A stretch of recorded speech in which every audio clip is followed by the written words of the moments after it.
Hanging out with Major retired Bruce Tyler tonight on Heroes Live. I'm excited. Got him right here with me. Listen to some Spiky Chin. It's a Wednesday night. It's a Thursday night, isn't it? Thursday night. Yeah. Thursday night. Hanging out. We're going to tell some stories about the old 3rd of the 4th Air Defense Artillery Regiment. And lots of other stories, I'm sure. Thanks so much for joining us here on Heroes Live. And Major retired Bruce Tyler. Bruce, so glad to see you, man. What's going on with you? It's good to be here. I've enjoyed watching all your other shows. Oh, my gosh. Thanks for hanging out. Thanks for your support. Thanks for everything. You know, when I started doing this, when Maggot got sick and yeah. I don't. You don't never know. You don't know what it's going to turn into or anything. But it's nice that I feel an answer to the calling, that people are actually saying, "Yeah, I'll talk to you. I'll listen to you for a couple of hours, and we'll have a good time." And it's turned into something that I'm really proud of. You know, we've got this box and this coin and a thumb drive that we're going to put the memories on for posterity, right? Don't you wish you had your papa's story? You know, your grandfather's story, right? Yeah. Yeah. And so that's what we got. You know, we'll make these stories for your kids and grandkids, and hopefully, you know, we'll tell something that is worth something one day. You know, where are you from, Bruce? Originally, I grew up in LA. So I grew up. I started off in Inglewood and moved my way out from there. We were, in LA. You move on out. You don't move on up. You move out of LA, you don't move up. You spread That's out. right. Huh? That's Yeah, right. that's cool. So, like, were you a city kid or a, I was a ghetto kid.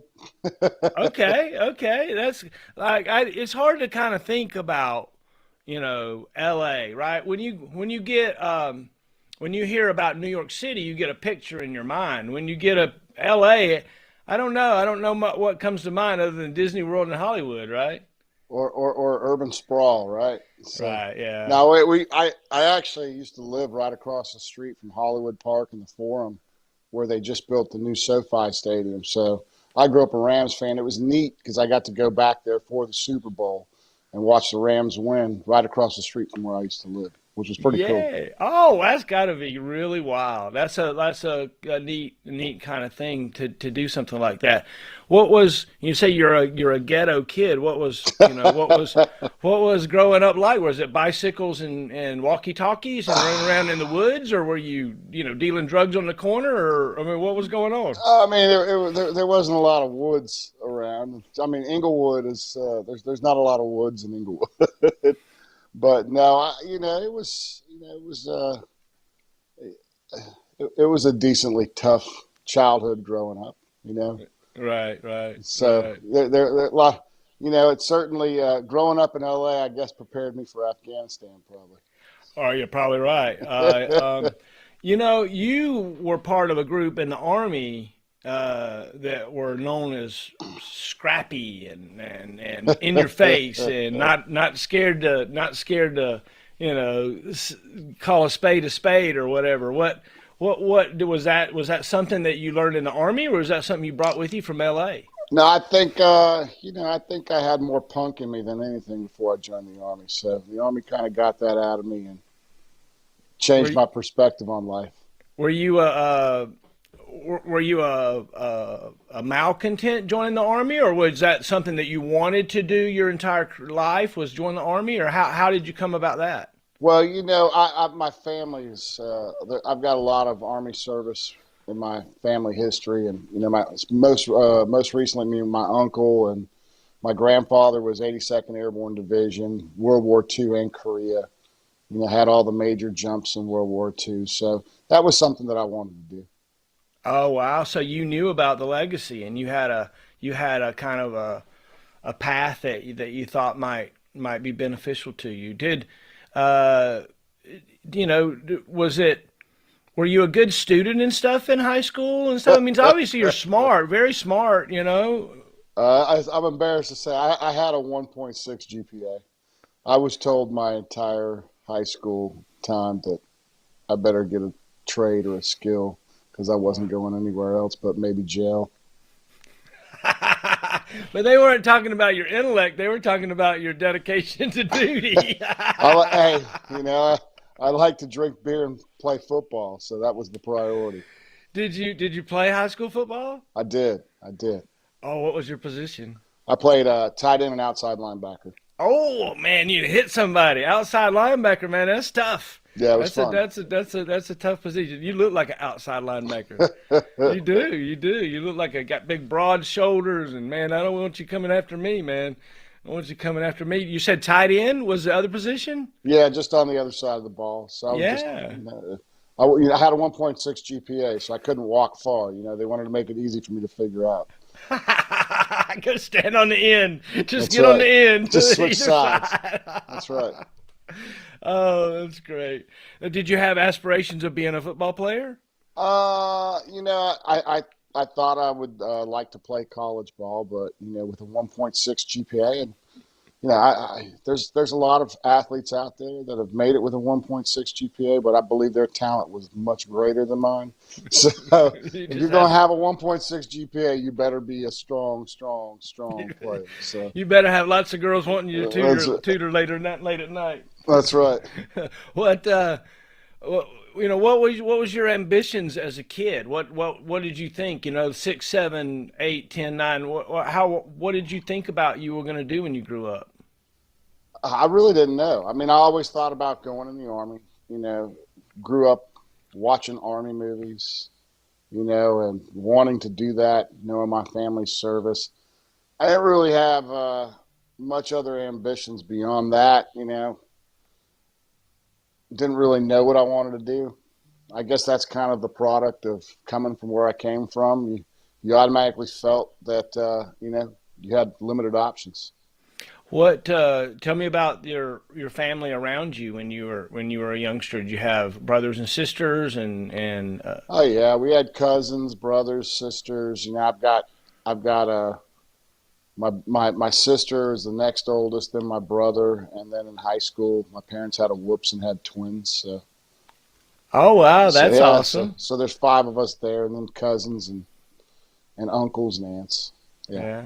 Are y'all still close? You got a close family, a big close family, or have you spread apart? Well, we used to be close. When we lived in LA, everybody was there, and then folks started kind of moving off to Washington State, and then so we moved up to Washington State, and then we moved back to California, and we kind of spread apart. And I mean, we still talk to each other on the phone, get together every once in a while, but life's tough, man, especially with young kids. I've got a 7-year-old and a 5-year-old, and yeah, starting a business in the middle of retire at the beginning of retirement. So lot of stuff going on.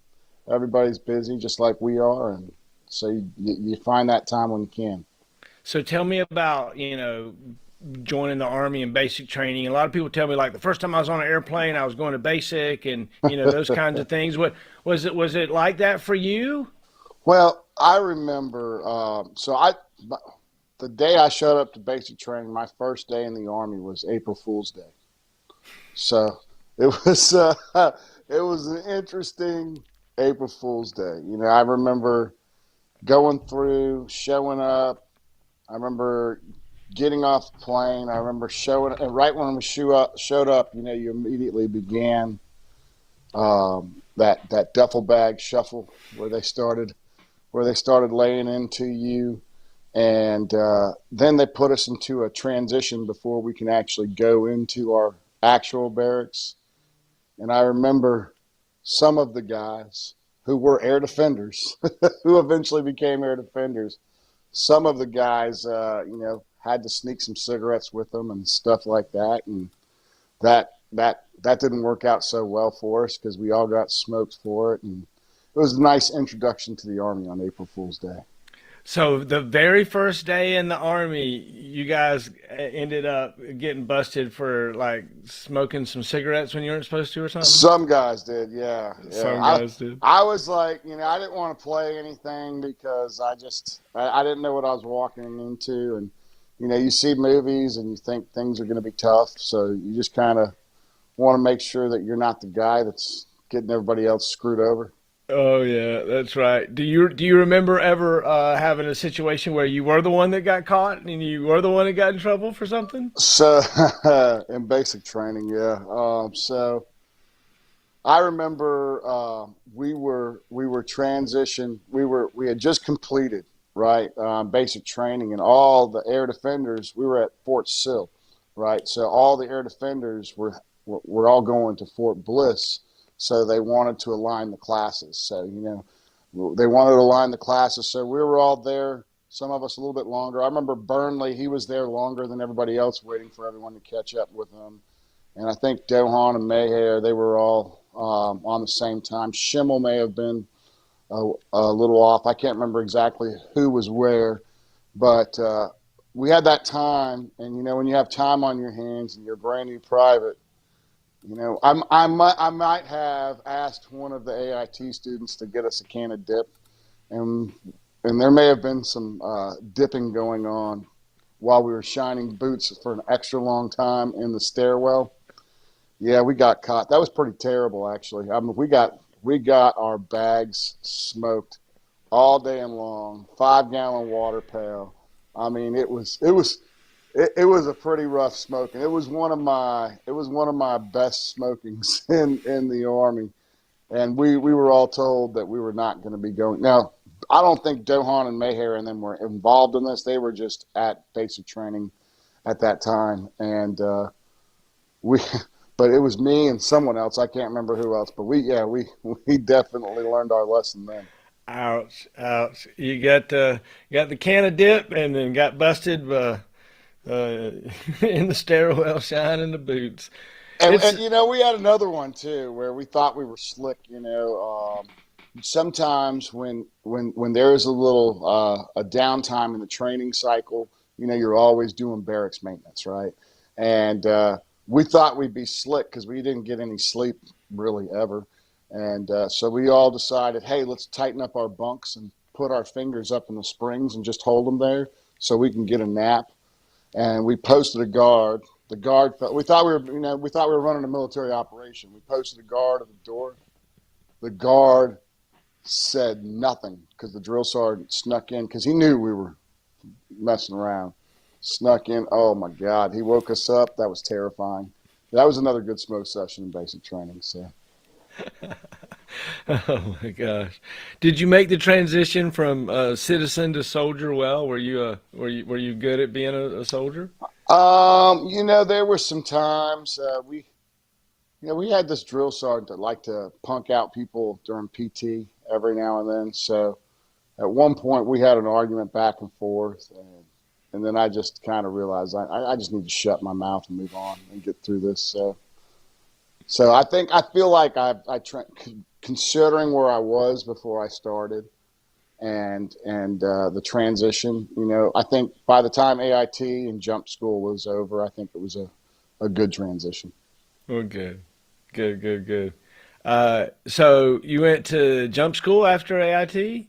Yeah, well, let's not skip AIT, man. Oh, well, let's talk That's about it. Let's hear it. that's the Yeah. hill. That's the Oh, hill, right? really? So Yeah. So, what was the name of that place? it was Fort. Yeah, so at Fort Bliss, we were at Fort Bliss on the hill, Yeah, I'm and trying to remember the name of the hill. I can't remember, but we were Logan in Heights. Logan yeah, Logan Heights. Heights. That's right. So we were this this is probably some of the craziest stuff during my military career. This was worse than basic training. So all the Fort Sill drill sergeants, they're like, yeah, you're going to get to your duty station at Fort Sill, and you'll be AIT, so you'll have more leniency. You'll just be going basically back and do PT and go back and forth to class and study and stuff like that. You'll have nice barracks, two to a room. Some of y'all will be four to a room. They were just describing this beautiful thing. So we all thought we were going to a great place, and then we showed up there, and it was the old World War II, the H barracks, concrete floors that were buffed to a shine. You couldn't ever walk down the center of them. You had to walk along the sides of the bunk just so you didn't mess it up. Sewage backing up through the showers, through the toilet, all through the floor. So you were constantly cleaning that crap up, no matter how many quality of life emergency work orders you put in for it. They had a big red rock, right? And Fort Bliss in summertime on the hill, it's pretty brutal, right? I mean, it's pretty hot. And there was a big red rock that they painted with sandbags around it. And, we arrived at this place. It was nothing like they described. And these drill sergeants were 10 times meaner than our basic training drill sergeants. And they were crooked as hell, too. But I remember we would just constantly get smoked. Our weekends consisted of dumping out sandbags. Well, I'm sorry, carrying the sandbags to the sand pit, which was like a quarter mile away, if I'm not mistaken, dumping them out, filling them up, bringing them back two at a time, right? And doing this and replacing every sandbag throughout the compound, digging holes to put a wall locker in it. So we had a fallout bunker.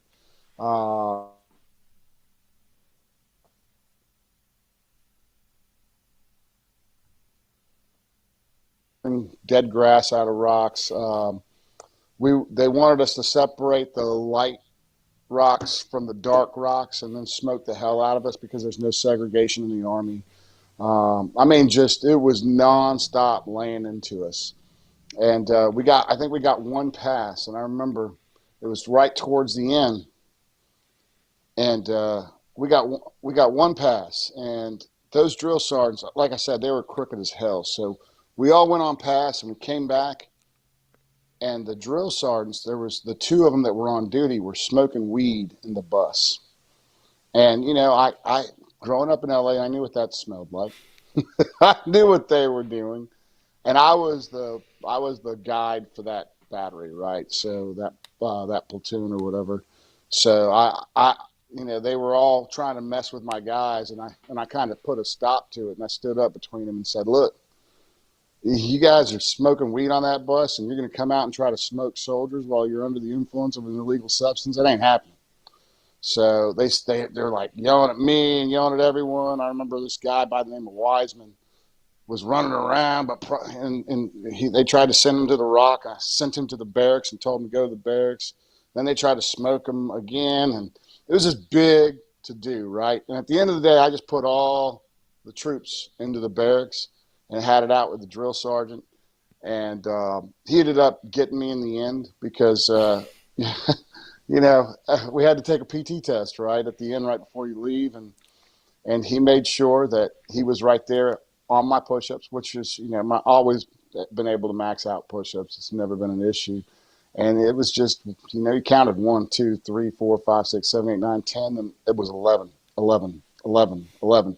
You've now failed. So he failed me immediately, and so I had to stay a week. And then for that entire week, he messed with me, and then I moved on. So, but yeah, Fort Bliss, Texas, on the hill. That was a special kind of time right there. I remember the drill sergeants used to have their soldiers detailing their cars. One drill sergeant used to have his wife coming in one door and his two girlfriends going out the back door. I mean, it was.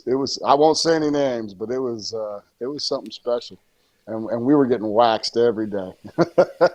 So, The times, that's what, 93, 94, yep, something like 93. that. Mm-hmm. Yeah, so those are the years, right? That's the worst years. That's the worst years for all the trainee abuses, all the craziness that happened in Tradoc was Yeah. right during that time.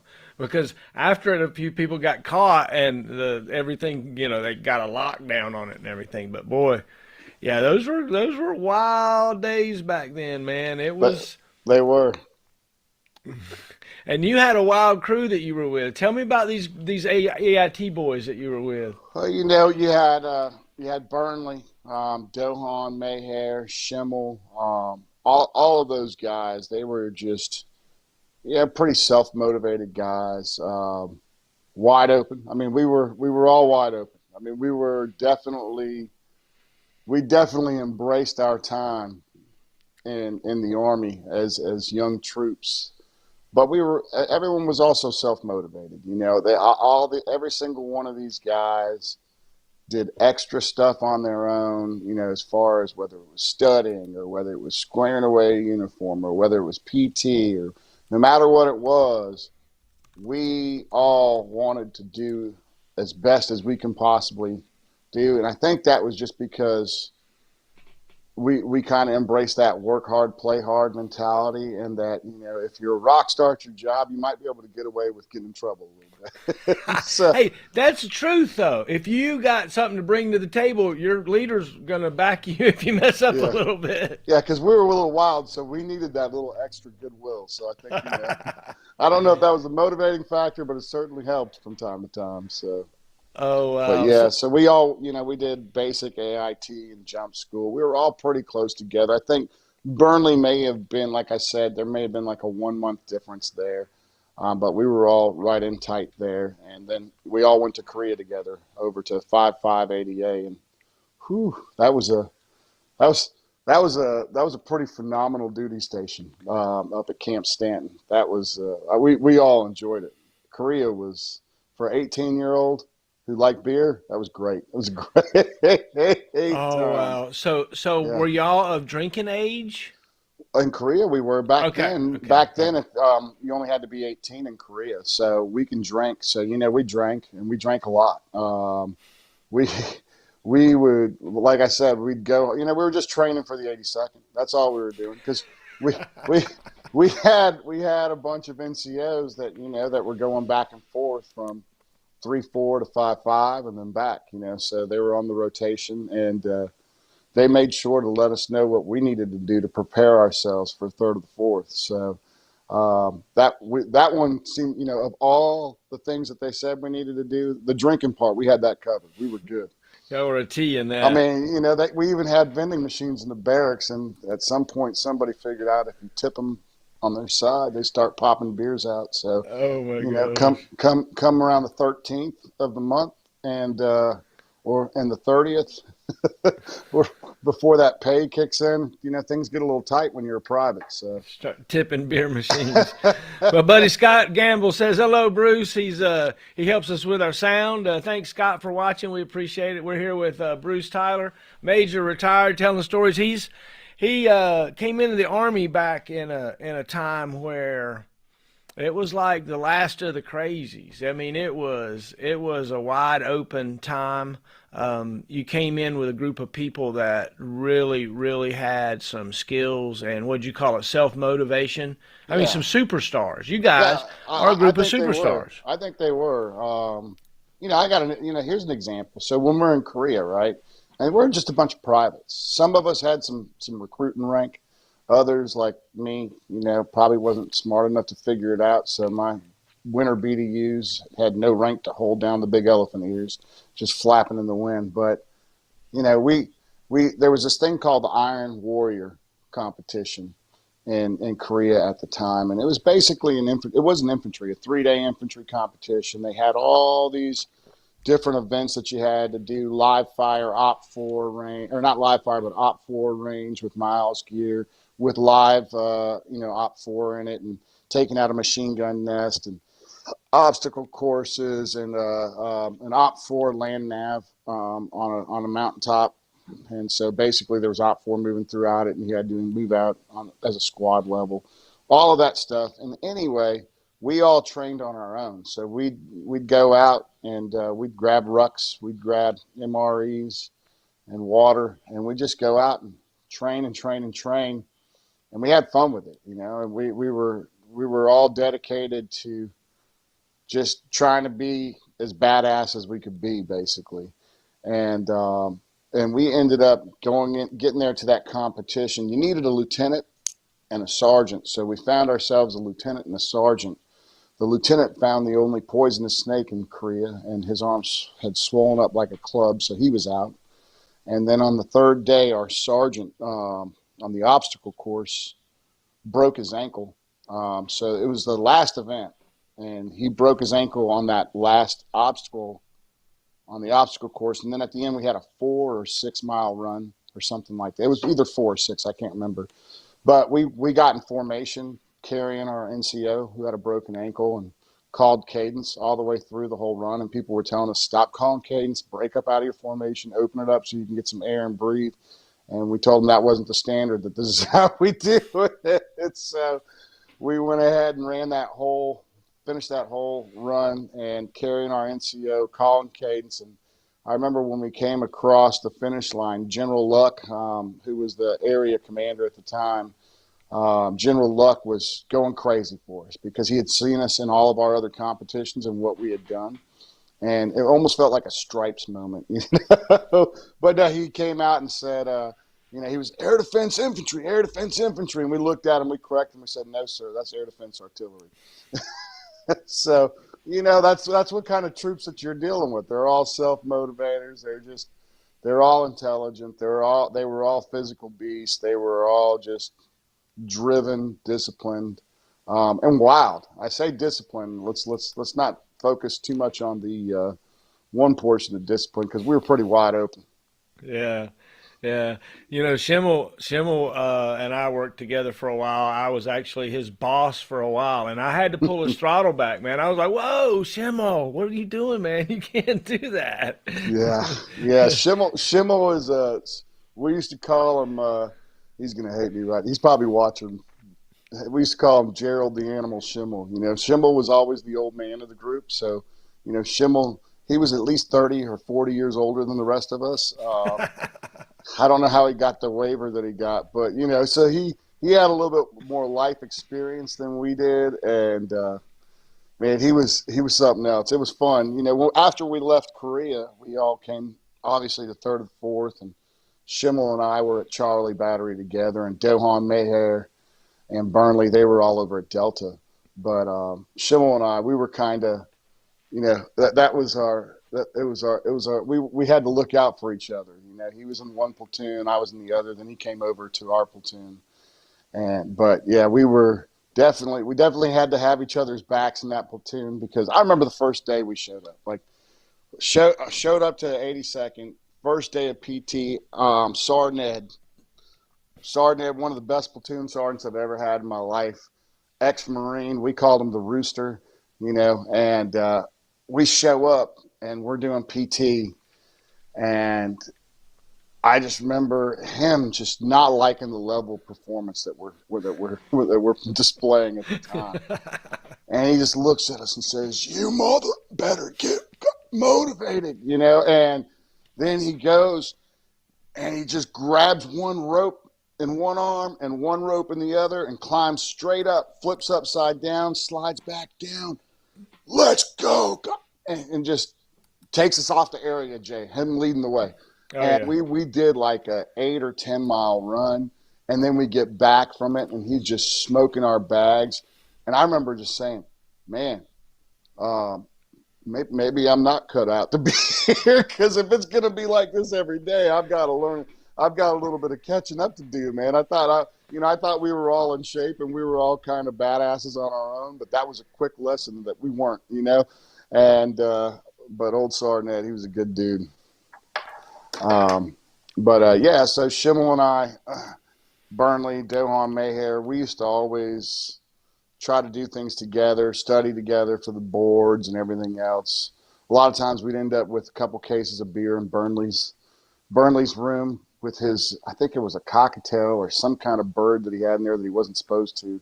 It used to eat the asbestos ceilings, and Burnley used to feed it like chicken. Just, I think he fed the thing chicken and beer. I mean, I'm pretty confident that that's what he fed that thing. So, we'd study. That's how we studied all the time. Is we just drink, study, and everything seemed to have drinking associated with it.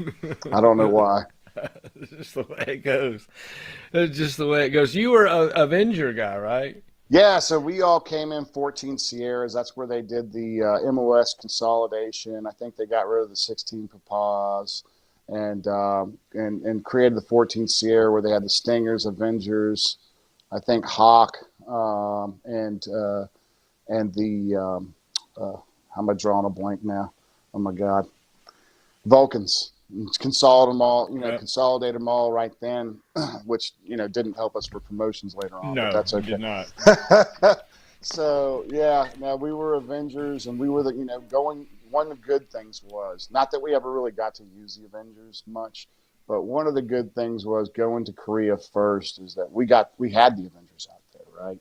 And we got to train on them. We were knowledgeable, so when we came back from Korea, we were actually training up our units on use of the Avengers. So that was pretty cool. That's pretty cool. That would have to be pretty neat. What was it like to be in the it? You described there was some brag folks that were at and in Korea, and I get if you go to Korea as your first duty station and you're around a group of 82nd NCOs, there's a different atmosphere in the unit than if you're around a bunch of leg NCOs that have not been to brag. You Uh, you can definitely tell the Right. difference. And it's not just having wings sometimes, right? You can Yeah, have wings and not have there's something about going through ORS at Fort Bragg yeah. that drives maintenance. There's something about doing pre-jump and being a jump master that drives some kind of a leadership thing, and then that everybody officer enlisted top to bottom is willing to get on the same airplane and jump out of it in the middle of the night with you don't know what's going to be out there. Yeah. Everybody has that in their head. I'm going to tell you the level of competency of the 82nd Airborne Division at accomplishing their mission. I'm not getting in their way. No, no, no. No. It was a complete different mindset. You can tell because, you had NCOs rotating from Bliss and Hood, and then NCOs rotating from Bragg, and I mean, even just as we were, getting ready to, we were close to going to Bragg. I think we might have had a month left or something like that. And old comes Sergeant Crawford. Old Crawdad. Howard Crawford, There you go. Crawdaddy. So old Crawford comes in, and he felt as if we didn't, get enough 82nd Airborne Division experience. So he wanted to make sure that we were ready to go to 3rd Battalion Airborne 4th Air Defense Artillery Regiment, and that we didn't embarrass him. So he gave us a little extra love there too. So I could just see Crawdaddy giving y'all lots of love, I, lots of love. and I got, I've got a little bit of a gut myself now, but old Crawdad used to have a little bit of beer gut, and he'd get out there and run, and it wouldn't even bother him, and he'd call cadence, and he wouldn't even bother him, and here we are, young, dumb, not an ounce of fat on us, and we can't even keep up. So that was pretty good. Oh my gosh, great time. So what was it like when you got to Bragg? Was that a easy transition? Yeah, after that initial shock with Sergeant Ed, being in second platoon, Charlie Battery, as old First Sergeant Lear would say, that was that was a special time. I feel like after 27 years of service in different capacities, I look back at that time as probably my best time in the military.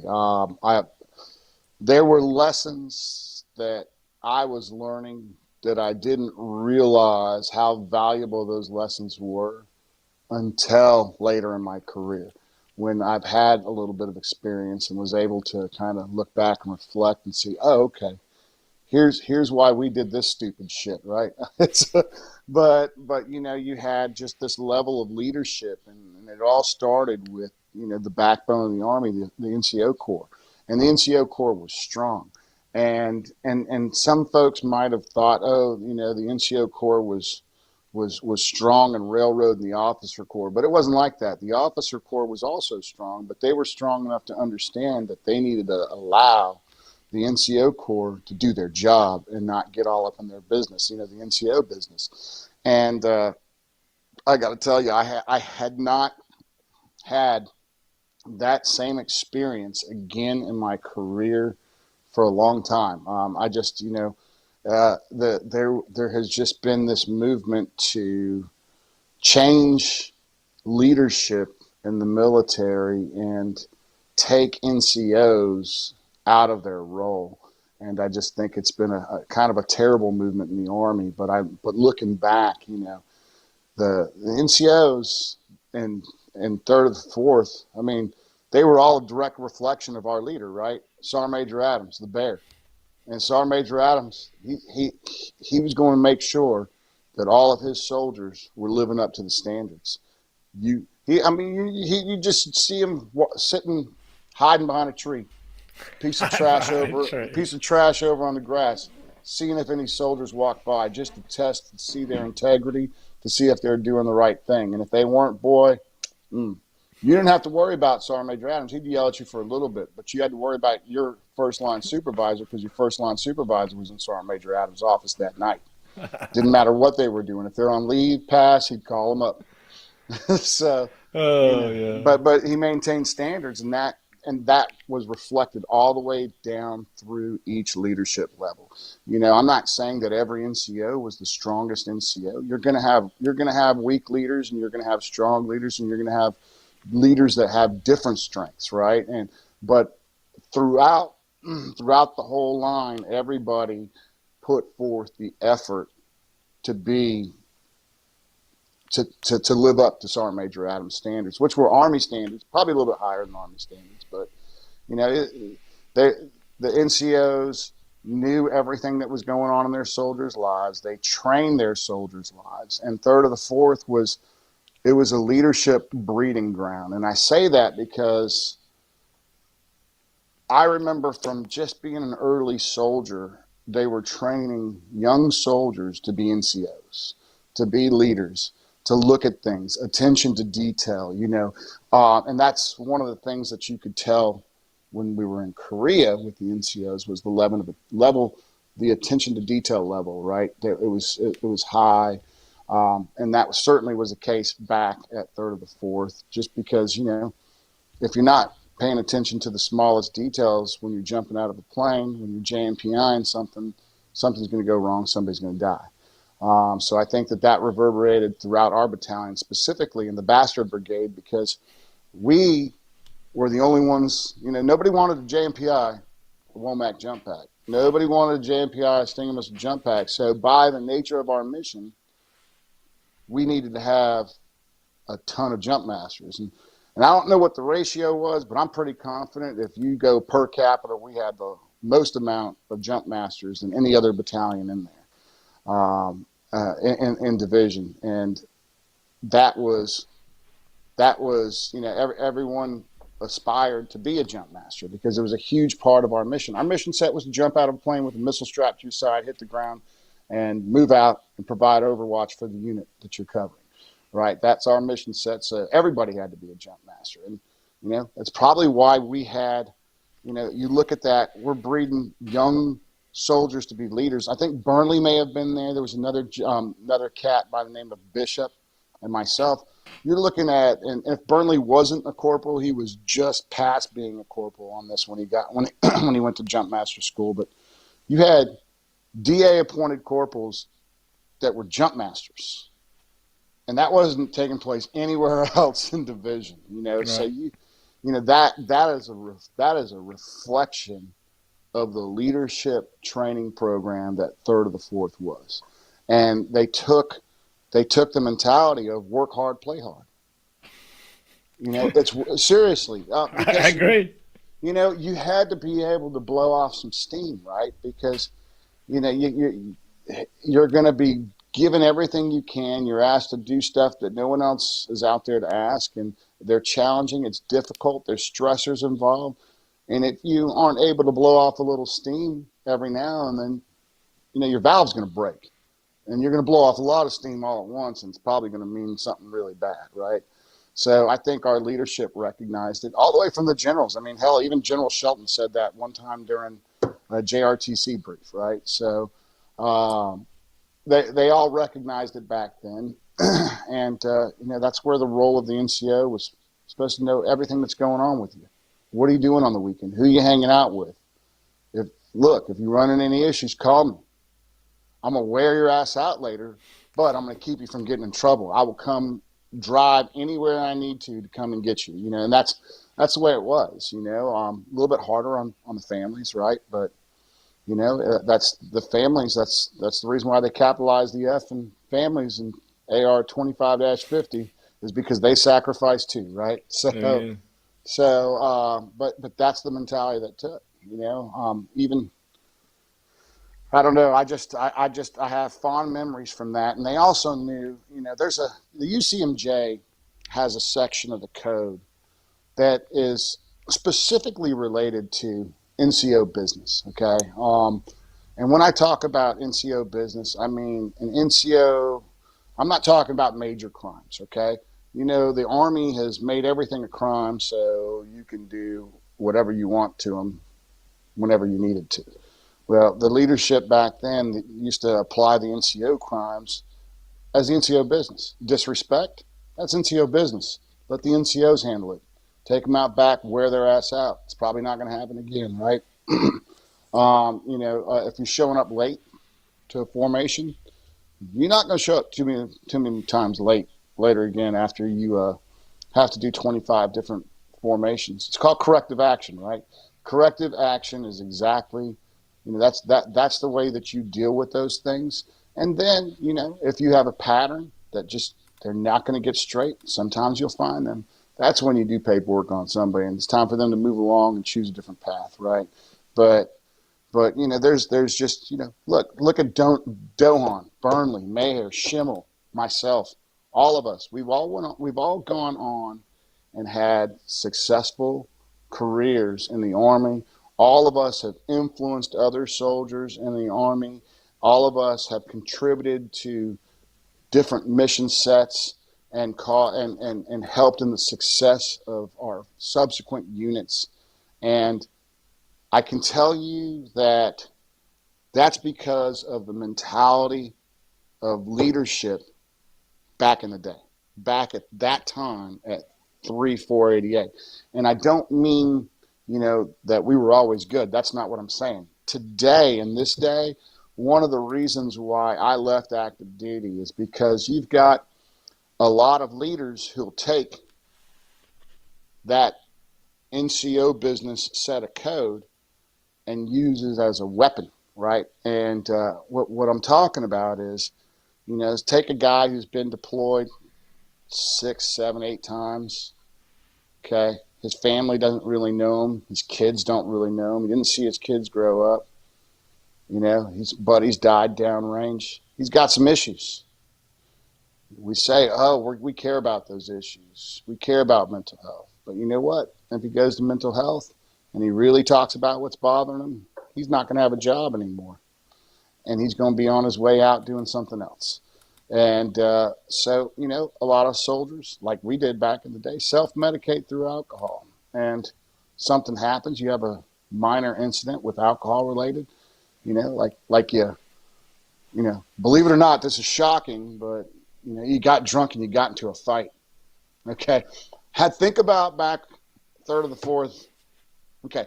That was every weekend. You got drunk, you got into a fight, and then you got drunk with the guy you got into a fight with afterwards.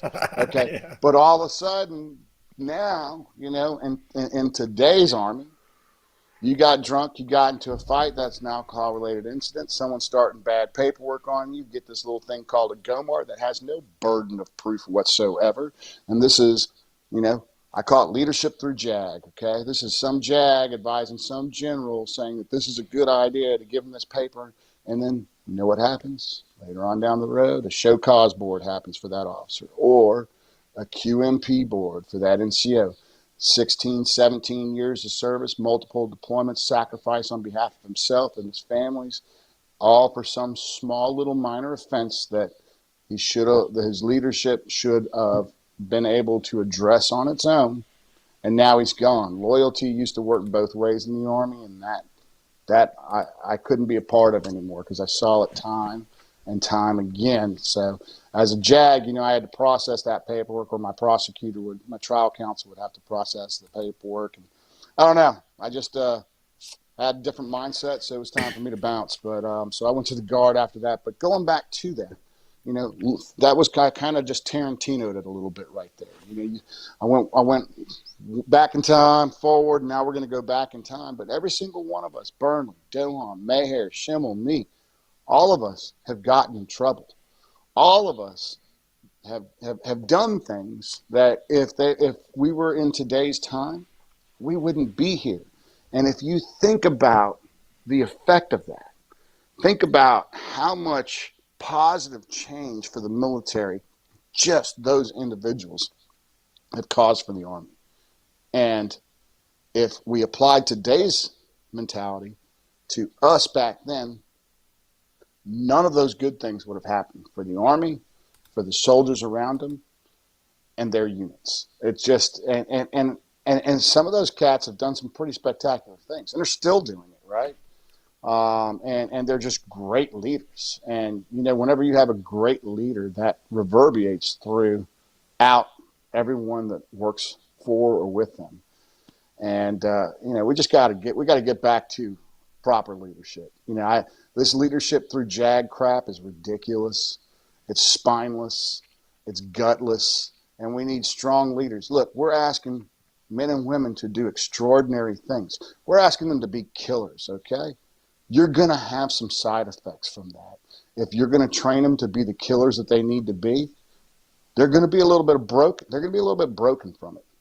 There's going to have some side effects. So you got to understand that and be able to lead your way through it. We're not asking someone to create a robot.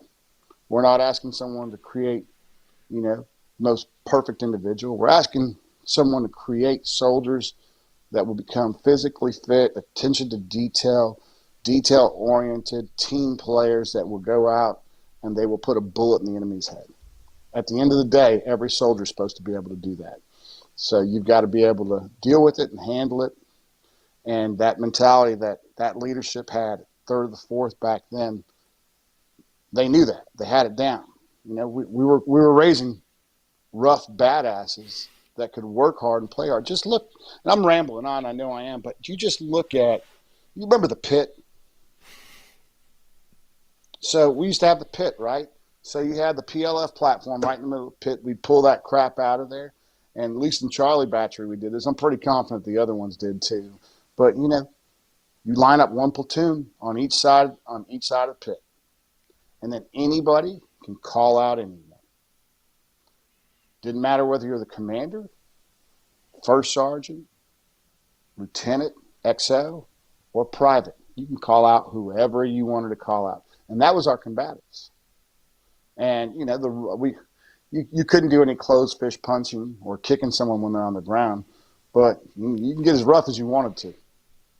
And if anybody had a problem, it was handled in the pit and then left in the pit.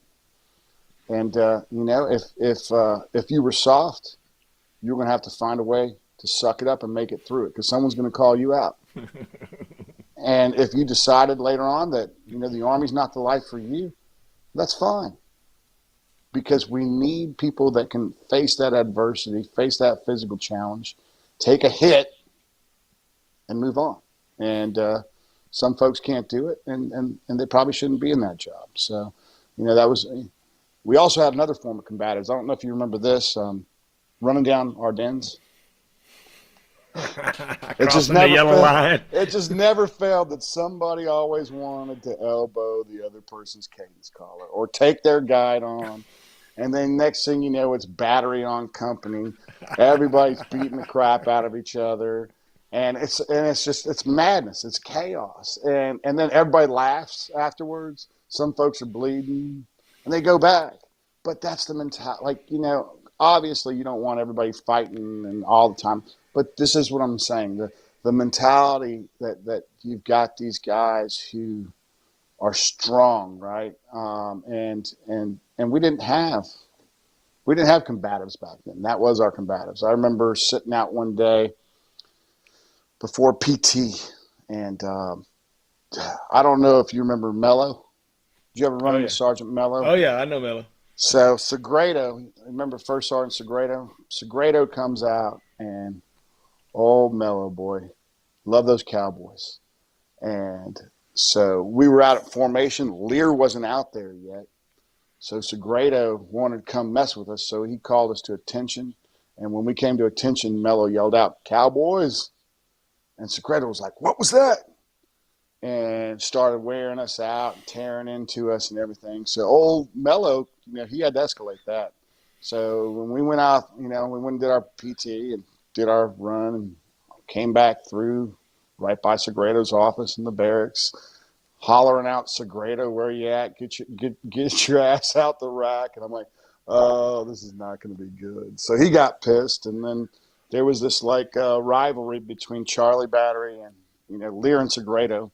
So Delta Battery was out there one day, and they were lined up for formation, waiting for for their first sergeant to come out. So Lear calls us to attention and gives us a left face and tells us to fall out and kick their asses. So then now it's Delta Battery on Charlie Battery on Delta Battery.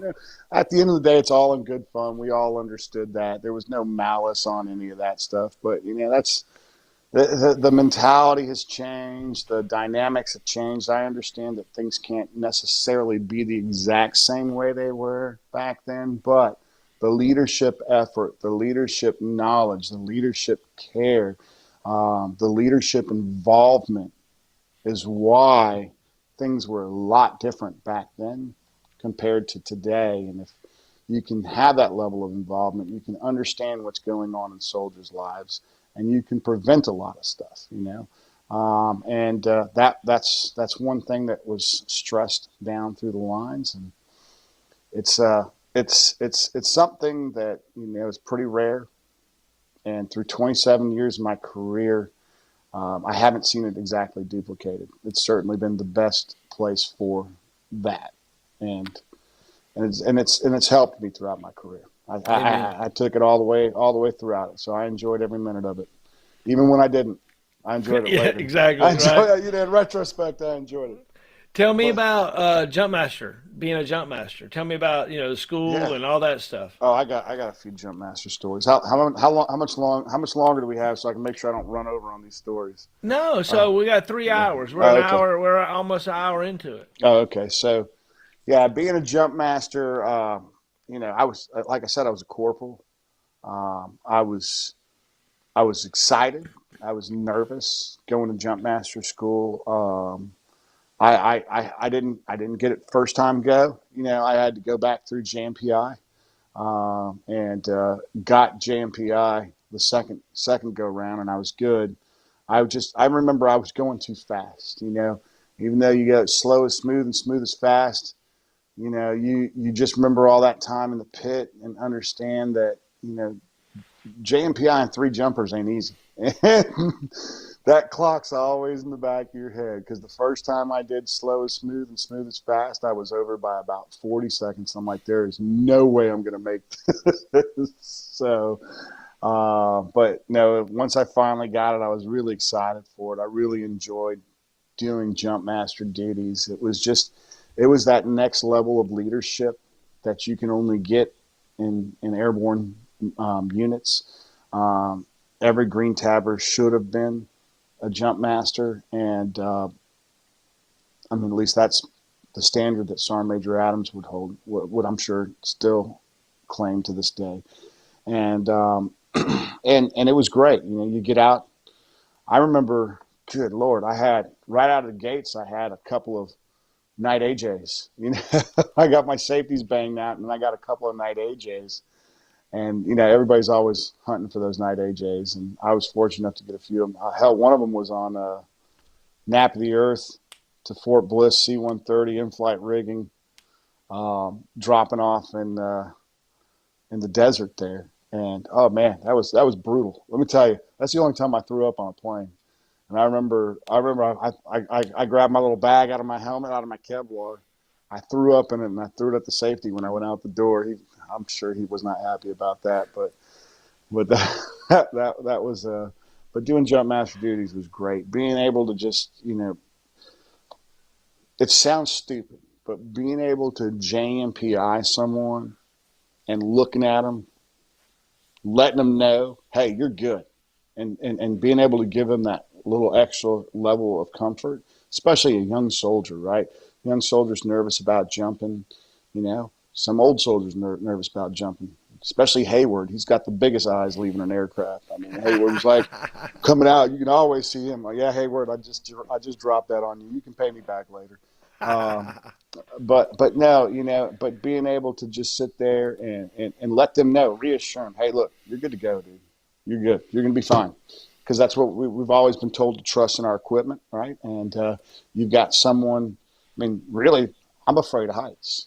I go stand on a tall building or something like that. I lean over. I'm like, no, no, no, no.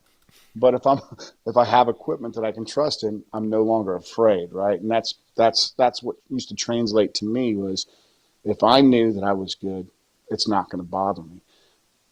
And I was hoping that that was the same thing that was going forward to those soldiers every time I would give them a JMPI.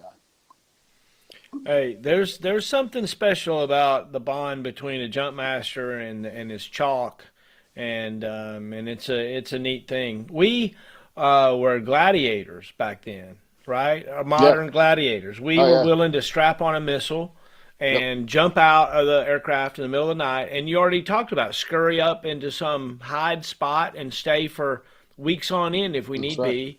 Dig a hole and Cache equipment, food. stinger ambush, That's that's right? I exactly. mean that we dreamed of those things. Like, but there's no other army unit that does that. Well, Even the infantry snipers don't do what we're talking about doing. We go march a click out of enemy lines and find the absolutely. hilltop. Or get air inserted. I have a Black Hawk. And what's funny is, so I'm sitting here listening to the damn news today about this whole Ukraine stuff, right? And I'm listening to this press secretary sit here and say, well, we can't do planes because they're offensive weapons. But stingers and javelins and rifles and everything else are not offensive weapons. I'm like, okay. So, you can't just go ahead and use those weapons offensively. I mean, it's tactics. It's not, we used to do it, right? We'd get inserted beyond lines along air avenues of approach hunting for ducks, right? that's, Yeah, yeah, that's pretty offensive, yeah. you know. So, This crazy guy Gary Plotnick says, oh, "Dangerous Plotnik. dude right there," said with love and respect. You know, Sergeant Major Plotnick, Yeah, great guy. I'm a big fan of Plotniks. Oh He's yeah, right. he's an awesome dude. He's an awesome leader. I got a Plotnik story. Oh Oh shit, here we gosh. go. So look, man. Let me just kind of relate this to back to the point that I was making of how you've got all these leaders that have spent all this time doing great and wonderful things for those around them, their unit, and the army. And if they were judged by today's standards, would be in trouble. So Plotnik and I'm sorry, Plotnik. It's so we Plotnik liked to drink a little bit too, and so did his other brother, Plotnik number two. Right. So we were out. Decided we wanted to go out and drink at a bar called Cagney's, and I don't know if you've ever been into Cagney's, but the bouncers here at Cagney's had a reputation of just wanting to fight, right? So we started drinking, and Plotnik's brother, Plotnik number two, Plotnik's brother just lays out like 40 drinks, right? He just buys all these, and these bouncers are getting frustrated with us because we're just having a good time, and we're kind of just hanging out to ourselves there. And Plotnik, I don't know if you know this about Plotnik, but he does not like to tuck his shirt in. He just does not. And the bouncer had to tell him 3 times to tuck his shirt in. Well, the third time he told him a little bit different way. First time, hey, you got to tuck your shirt in. You got to keep your shirt tucked in here. Same thing second time. Third time, grabs Plotnik, tells him to tuck his shirt in, and then kind of like punches him like in an awkward thing. So I had to punch that dude over the bar. And then, so Plotnik's brother comes around, and we're now into a fight with all of the bouncers in Cagney's. And I remember after I punched that guy, someone else grabbed me. Then another guy grabbed me, and they picked me up. And where we were was an elevated bar, and the dance floor was down below, and there was a railing, and they threw me over the railing onto my back on the dance floor. And before I can get up, I had like a boot on my neck. And they were also doing kind of the same stuff to Plotnik and Plotnik. And we just, they took us straight out of there. They handed us our lunch for nothing, for an untucked shirt. And I wasn't happy about it. I was mad. So they tried to close the door, and I put my foot in the door. And they were kept trying to pull it shut, and I was trying to keep it open. and grab one of them and bring them outside. So I pulled it. I'm confident I hit somebody. And then they all came out and commenced to whooping my ass, and it was pretty brutal. I just remember boots. Now, fortunately, I was inebriated enough that I didn't really feel much, so I was laughing in between boots to the head and boots to the body. And I just remember my head was so swollen, and my body had these boot marks all over it. It was a proper ass whooping, and I just remember afterwards, just me and Plotnick just sitting there, kind of laughing and like saying, "Oh shit, I hope we don't get in trouble for this." Next day, nobody said anything. They just looked at me like, "Oh God, what happened to you?" Oh boy, So oh boy, oh there's a boy. prime example, right? That's an alcohol related incident. You just got into a fight, right? Now you got a Gomar. Now you're going to be QMP'd or show cause board, and you're gone. Some other stories that were, great soldiers. Yeah, I'm going to go ahead and throw people under the bus. Listen, to be fair, I gave Burnley a chance. I messaged him, Dohan, MAJR. I think they're all pretty confident and not worried about how folks will think about them. They've already set their own reputations in place. But Yeah, yeah. so, with that, we're in Korea. Again, we're gonna keep Tarantino in this thing. We're in Korea. At this point, I'm no longer on the line. I'm the commander's driver for back then Captain Dunn. I don't know if you ever ran into Dunn at all, Colonel Yeah, I Dunn. know him. I know him well. So and again, we had just left Camp Stanton, and we were moving to Camp Stanley.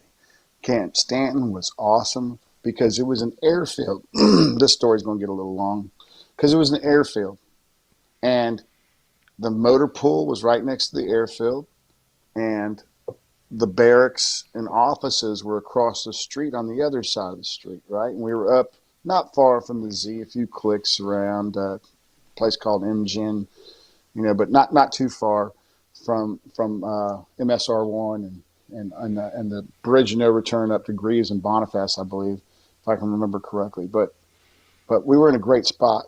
We ended up moving, and I'm gonna come back and talk about that location too because that's a fun spot. But we ended up moving to Stanton, where we didn't know how to act, right? We were all country boys at this point, right? So they put us in the big city of Stanley instead of Stanton, and now we've got a village because back at Stanton we'd have to take a cab to get to a bus, to get to a train, to get to anywhere, right? And it was a long road that we just pretty much stayed there. Now we're at Stanley, and it was an artillery base, and up at the top of the mountain they had a big old rock with some Red Cross cannons on it. Well, the first day we had to paint a missile right in the middle of those Red Cross cannons. Then we started, since I worked in the clerk's office as the commander's driver. I had access to the printers, and so we printed up posters that said "Home of 5580A" and put them everywhere. Yeah, those guys did not like that at all. They just Just didn't come like over and that. take over. Yeah, Wasn't that yeah. 8-8? They were ate up because but we took over, and as you can tell, there were a lot of combatives trainings as a result of that. And I don't mean just on base; I mean off base too. So yeah, we took over. We were rowdy. We were, even when the Marines came down. I'm sure Burnley has a good story to tell you about a Marine in the village that they were coming down using RNTS, right? So he can tell that story. That's not mine to tell. But anyway, we're all walking down the street, okay? And we're walking down the road in the village. We're getting ready to go drink and have a good time and get some food that's, not chow hall food. And man, MAJR is walking a little too close to the center of the road because you know how tight everything is when you walk. And this car hits him. So MAJR with his big meat hooks just he gets pissed and he just, hits the window with his hand. with the fat portion of his hand right there, the window shatters. Oh, fuck. Oh, excuse me. Oh, man. Here we go. Window shatters. This guy stops. And this was like out of some crazy, like martial arts movie, right? This was, you would not believe how this went down. Like, the window's shattered. This guy gets out. The other guy sees what's happening. And then they start to swarm us. And like one by one, apparently we were next to a hardware store because there's nothing but there's like a big trash can filled with Maddox handles sticking out of it. So they all start grabbing these Maddox handles, and we're like, oh shit, this is not going to be good, right? So we run, and we run into this bar, and I tell them, just be cool, just act like you were here. So I don't know where Burnley went, if he was with us or not, I can't remember, but I know Dohan and MAJR kept running to the back. And then they ended up getting on top of the roofs. And then they proceeded to run on the rooftops all the way back towards the gate to get out of there. And I don't know if you know anything about those little village shacks, but I'm pretty confident they fell through the roofs a couple of times. They were all shops for different things. They ended up with holes in the roofs. Then it rained, and some of the shops stuff got, some of the stuff got ruined in the shops, and everybody got in trouble except me, because I didn't do anything wrong, nothing. And you hear that, Colonel Dunn? Nothing wrong. To this day, he doesn't believe me. To this day, he thinks that I'm full of it, that I did not run across those rooftops or have anything to do with it. But this is the one time that I didn't have anything to do with it. But again, here is another case in point where you have these soldiers getting into a situation and, doing dumb soldier stuff, making a mistake, a bad call, a bad judgment. But again, look at the careers that they've had since then. Now, did they get in trouble after that? Probably not even at all, right? But lessons were learned, and they adjusted fire and moved on. Craig Evans says you're number 10 GI. You number 10 GI. we definitely have fun in Korea. I had heard that story before, I think from Dohan. Oh, did you hear? I think I've heard it before from Dohan. I didn't hear the first part of it, but I did hear about him running across the roofs and causing, like it would turn into an international incident, like big time incident. Yeah, like everyone knew about it. Yeah. And like, and then Captain Dunn, he's like, just admit it, just admit it.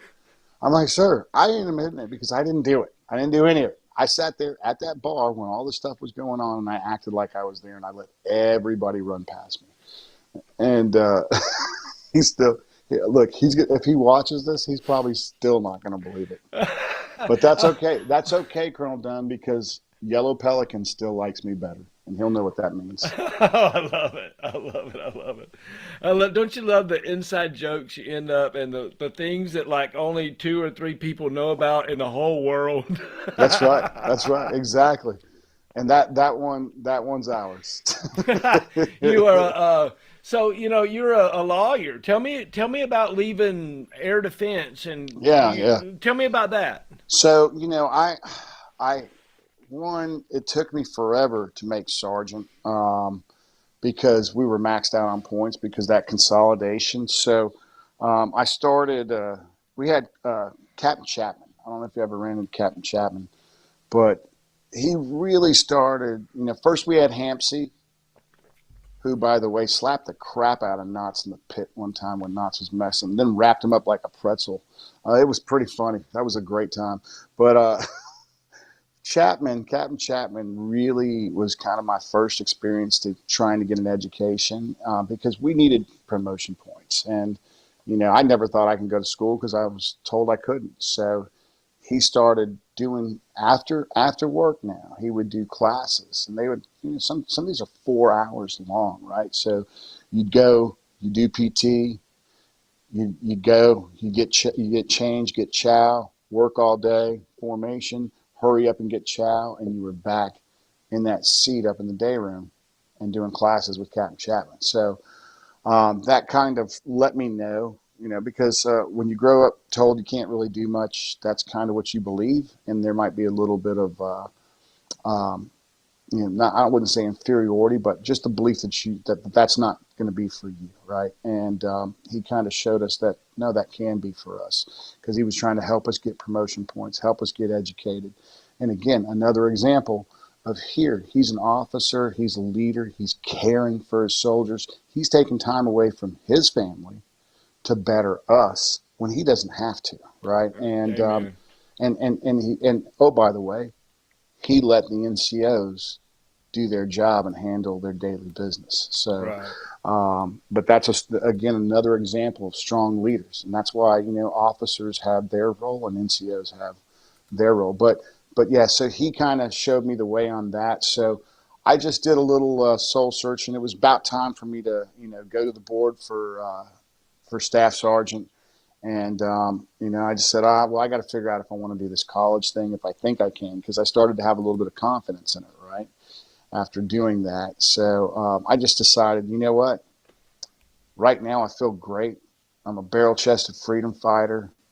I'm huge, I'm strong, I'm fast, but my body's not always going to be that way. So I need to look at a long-term solution. And if I stay enlisted, I don't know when I'm going to have that opportunity to go get that education that no one in my family had had. So I said, it's because I knew I was hooked on the Army, right? I knew I was a lifer, so I had to make a career choice. So I went green to gold, and went green to gold at Campbell, because that was a program that was top in the nation, and at Campbell University right down the road. And you could pretty much get any job you asked for coming out of there. So that's why I went there. And it was all prior service guys, 82nd, SF, Ranger back guys, a bunch of meat-eating knuckle draggers. So fit in well there. It was good. Amen. Amen. Yeah. Plotnik says, great shout out about education at the unit. I remember those years where there was classes given in the day room, and if you wanted to get promoted in that way, it'd take a long time, but you could go to school at night and weekends, and we all had to do it, right? Yeah. We all had to do that and cheat on correspondence courses if we want to Well, get promoted. the statute of limitations is run there, so it's okay to admit that. Those correspondence courses, Marine Corps BNOC, Marine Corps ANOC, all that good stuff. We all took a long time to fill out those tests.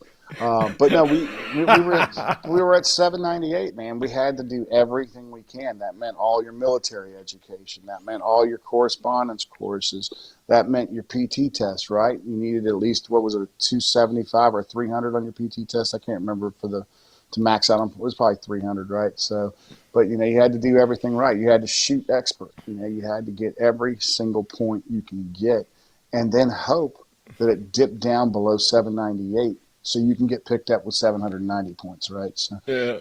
but it didn't happen for years.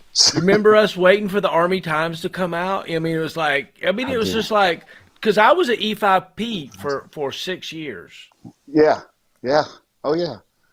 Well, picture this, okay? So it's me and Schimmel as corporals, and everyone hated us, okay? Because we were corporals forever, and everyone hated us. All the NCOs hated us, and all the soldiers hated us.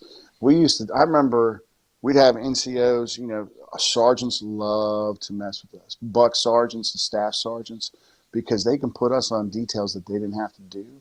They're like, yeah, now we got other NCOs to do these shit details that we don't want to do, right? So they would do it. And then they would mess with us. Like, they would wear us out and smoke us. Like, dude, that's fine. Go ahead. Because guess what? Eventually, you're going to have a commander's inspection, and your soldiers are going to need to be strapped, looking right. And they're not, because we're going to wear their asses out in the mud right before inspection, and we're going to get payback on you. And that's what we did. So, it's a little, it's stuff that happened. But yeah, we were corporals for way too long. Oh, Schimmel. Should I tell a Schimmel story? There's so many to tell. Shim dog. Shim dog. So Schimmel was, he was old and crotchety. He's like my dog, just mean. And God, poor Santana. You ever run into Francisco Santana? Yeah, he was my squad leader. All right, he was our platoon sergeant, me and Schimmel. and he used to try to stab us every day. I mean, like literally tried to stab us. He hated us. We were set. This, I mean, we were terrible as corporals. We were terrible. We were just out of control. Santana was such a great platoon sergeant. He cared about you so much, and he wanted you to succeed. And the only thing that we did was tear up his insides with stress that were already screwed up from the Gulf War syndrome, right? So he's a poor. I mean, like he literally wanted to kill us. So and he tried a few times, but I'm just teasing. He didn't really try, but he came close. He came close. But yeah, Schimmel. I remember one day. So you remember the barracks where Charlie Battery was? Yeah. The second floor. So Schimmel had the end room. So you go up second floor, you go to the right. If you went to the left, the day room's there. If you go to the right and then take another right, the end room's the NCO room with the bathroom. Well, we go. We're I think it was right before PT. Schimmel may or may not have had a little bit to drink. And I don't know what happened specifically, but I believe the story that was told was that he just sat down on this thing and it broke. Well, the thing that he sat down on, which I'm confident it did not happen that way, was the toilet. And the front part of the toilet broke. And those toilets were connected to the water supply, so it didn't stop. And we had literally a waterfall coming down the stairs. The entire second floor was flooded, and everybody was freaking the hell out.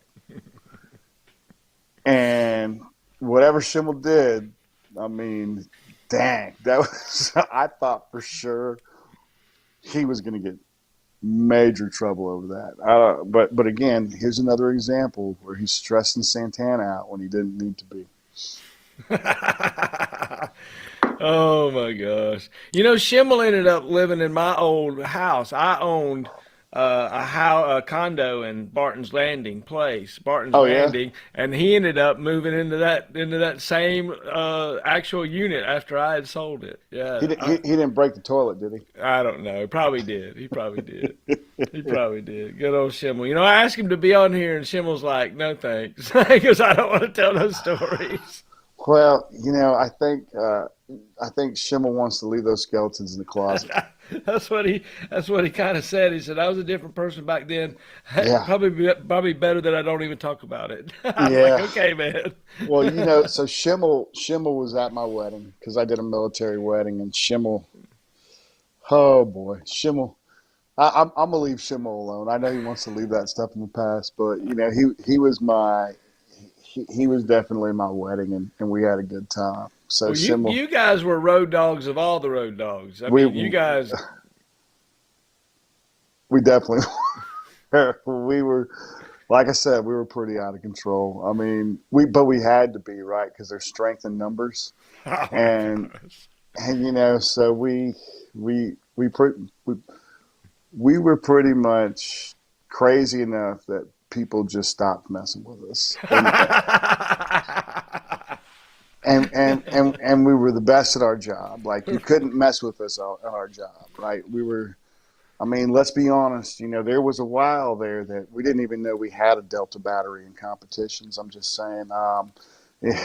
We were winning top gun, top team, top platoon, top everything. So they just started eliminating Charlie battery from those competitions. And Schimmel and I had a little bit to do with that. So when you're performing like that and you're acting crazy, people just kind of let you walk around like that crazy person that no one wants to mess with. Talk about. I mean, look, Cold Steel, prepare to move forward. Lear. Hampsey, Yeah, just all kinds of different names back God, then, right? there's so many. There's Crawford, Crawford, Robinson. Old Sergeant Rob. All right, Gray. Remember Yeah, I Gray? remember Great Pockets is what we called him. Yeah, yeah, yeah, yeah. Yeah, pockets, old pockets. Like his cargo pockets were down around the top of his boots. Like it was, he was but he was a good dude. We had Gray, we had Smith, Dimitri. I don't know if you remember Dimitri. Yeah, Every time he yeah. talked, like a little piece of spit would come out of his braces there. But he was a good dude. Old Rob was crazy, man. Saw Rob. Saw Rob was wild. He was good. It was good to have him there. And let me tell you, you needed Sergeant Rob to be able to handle Stakely. I don't know if you ever ran into Stakely.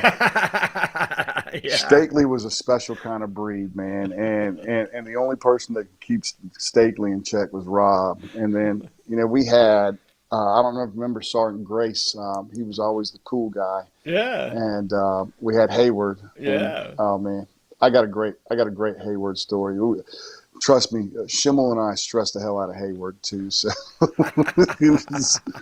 but Hayward, we had a lot of fun with Hayward. So I'm gonna give a Hayward story real quick. It's a good time for it. Hold on, hold So, on, hold on. I got sound effects. So we clapping. right, Give us a Hayward story. all right. So we were getting ready to go out for PT, and I had a little wall locker there in the day room, and I was changing, getting ready, and a damn bat. Now this is all on me. A damn bat started flying around in the wall locker, and In the wall locker? I mean, he was in one of the wall lockers, and he came Okay. out, and he's in the day room. He's flying at everybody's heads. Now, I grew up in LA. I didn't have too many experiences with bats, right? So, uh, fast forward to today, it's not going to bother me. But back then, I was a young troop without much bat experience, right? So, I come down without my PT belt. And Hayward's like, hey, where's your PT belt? I'm not going to say what he said, but you automatically, Hayward, the way he talks, he's free with the F bombs every now and then. So he's like, "Where's your PT belt?" I was like, "It's up in the day room. I'm not going to get it." He's like, "What do you mean you're not going to get it?" I was like, "I'm not going to get it. There's a bat flying around there, and I'm not going to have some bat like bite me on the neck." Oh, he was pissed. Oh, he was pissed. Oh, you don't want to go in the day room? All right, I got something for you. And let me tell you, do you remember that smoke session? You remember that smoke session I talked about in basic training? Yeah. Oh, Hayward matched it. Hayward Oh. mashed all day long. Get up, get out, roll over, just wearing me out. And in retrospect, I wish I would have gone in and got that PT belt. I wish I would have had a second chance to go in and get the PT belt. It's probably what it would have been. You'd have battled But the bats. I would have battled the bats. I think I would have made out better even if the bat bit me on the neck. But Hayward wore me out, son. I mean, he wore me out. Oh my gosh. I'm here with Major Retired Bruce Tyler. I've laughed the whole time that we've been talking. My cheeks are doggone sore, man. This has been a good time. I've enjoyed hanging out. Um, I don't even know what to ask. I'm laughing so hard, man. We got stories for days. We, you know, Oh my we gosh. we lived a full life over there in the third and fourth. So there's never a lack of stories.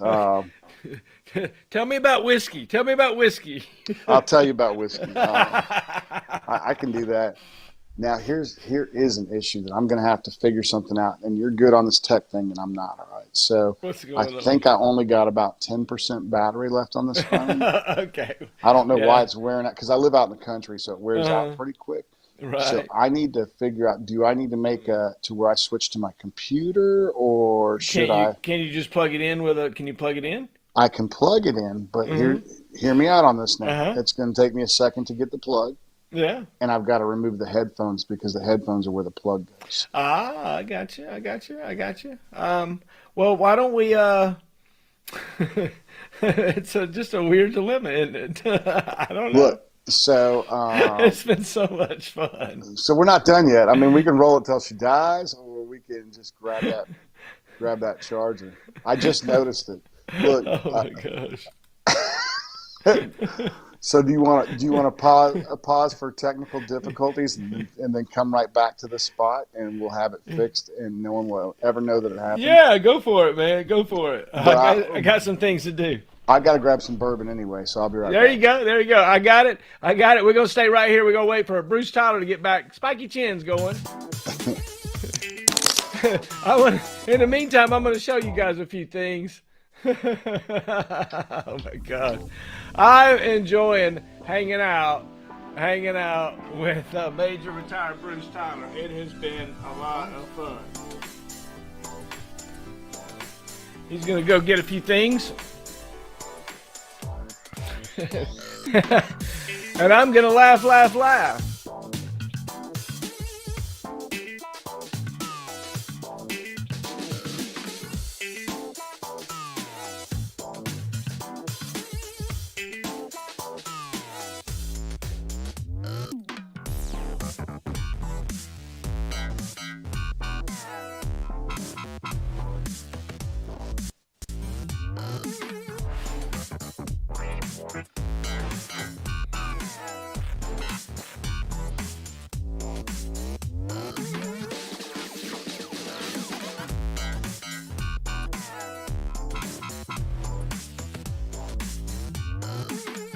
We're hanging out with Major Retired Bruce Tyler tonight.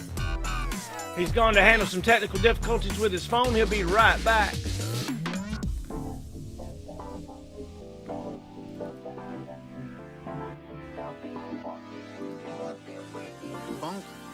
This is Spiky Chin.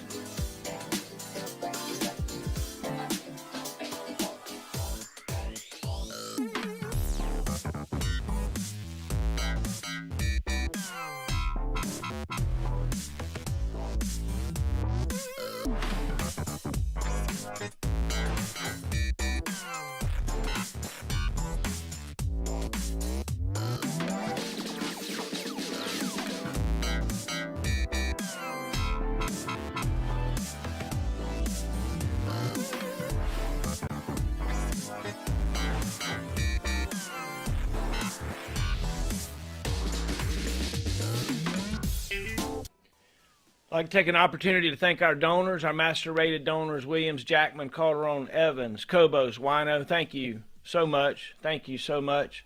And senior donors, Newton, Diaz, Shrum, Fernandez. Craig's asking about upcoming events. If you go to our, let's see, let's see what we can find. Let me pull this up real quick. I'll share my screen here.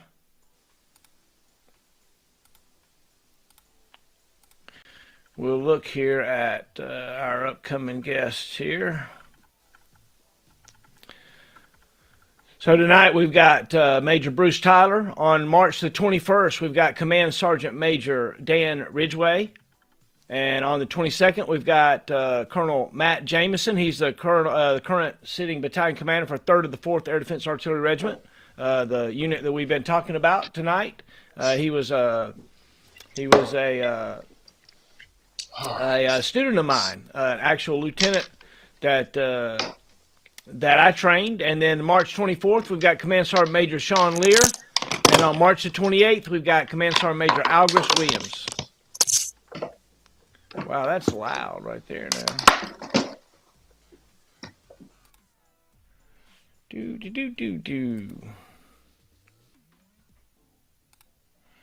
Hope you guys are having a good time. We're hanging out with Major Bruce Tyler tonight. He's getting his stuff together, getting things straight. Looks like we're looking good. Can you hear me? We got no sound coming in from you. Something's wrong. I got no sound. Do.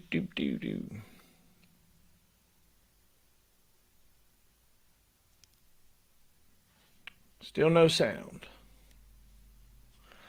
Do.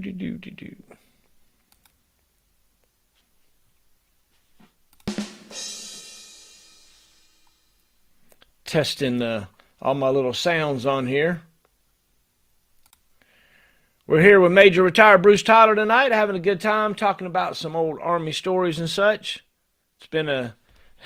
I have laughed tonight, I think, more than I've laughed in a long time. Like, my cheeks are really, really tired and sore.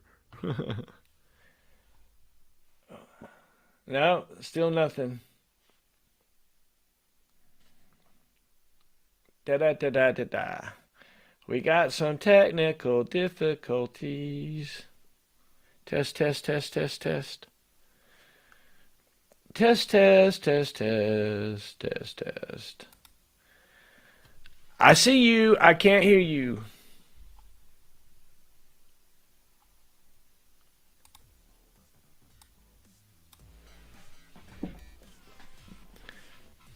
Come on in, satellite.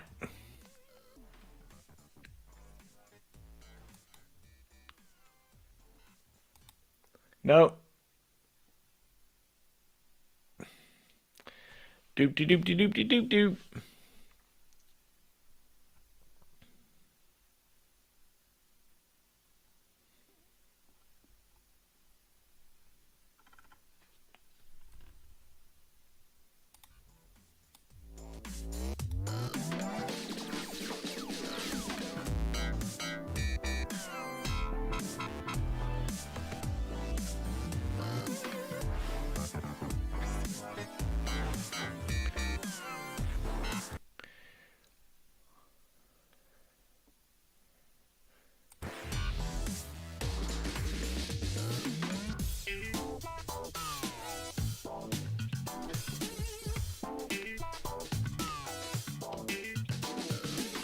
Test, test, check. Bruce, you with us?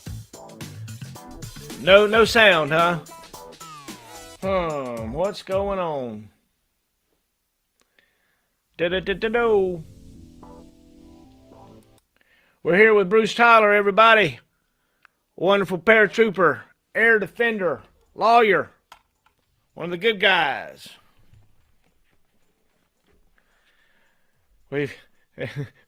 It's so frustrating. You see him on the other end, and you know it's just like he's like, "What? Unmute me. Let's get it fixed." Sometimes if you leave and come back, like totally just leave and come back and try that, see what happens. Test, test.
Boy, we're having a good time tonight here on formerforce.com. I hope you guys are having a good time. We got a little spiky chin going in the background.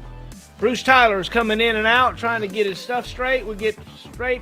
Let's take an opportunity to look at the website.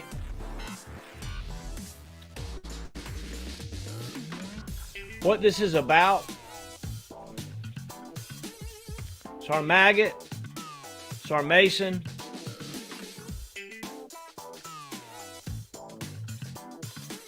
Joe Benson designed the box and the coin and the thumb drive.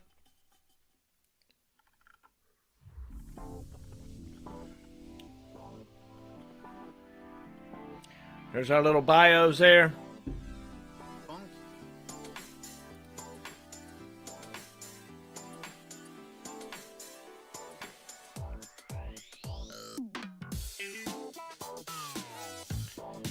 All right, folks, I'm going to end it tonight. I've had a good time. It's been wonderful. Love you guys. Much love. We'll catch you next time, next week. Monday night. Sweet dreams.